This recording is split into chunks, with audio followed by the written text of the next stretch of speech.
ஒருவருக்கு இஷ்ட தெய்வதை பக்தி தெய்வம். இந்து மதத்தில் 6 முக்கிய சமயங்கள் உள்ளன. அவை அருசமயம் என்று அழைக்கப்படும். அவை சைவ சமயம் சிவ வழிபாடு, வைணவ சமயம் திருமால் வழிபாடு, சாக்தம் சக்தி தேவி வழிபாடு, கணாபத்தியம் விநாயகர் வழிபாடு, கௌமாரம் முருக வழிபாடு, சௌரம் சூரிய வழிபாடு. இதன் அடிப்படையில் கிரகங்கள் எந்தெந்த வழிபாட்டிற்கு முக்கிய பிரதிநிதியாக ஆகின்றார்கள் என்று பார்க்கலாம். சைவ சமயம் சூரியன் சந்திரன், வைணவ சமயம் புதன் சுக்கிரன், சாக்தம் சந்திரன் செவ்வாய், கணாபத்தியம் கேது சனி பகவான், கௌமாரம் செவ்வாய் சூரியன், சௌரம் சூரியன்.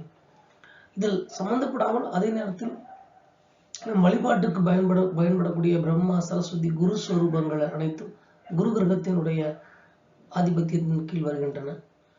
பக்தி பாவகம் என்பது ராசிசக்கரத்தில் 5ஆம் வீட்டில் உள்ள கிரகங்கள், 5ஆம் வீட்டின் அதிபதி உள்ள ஸ்தானம் அம்சம், 5ஆம் வீட்டின் அதிபதி உடன் சேரும் கிரகங்கள் மற்றும் பார்க்கும் கிரகங்கள் போன்றவற்றை பார்க்க வேண்டும் ஒருவருடைய பக்தி தன்மையை அறிந்து கொள்ள.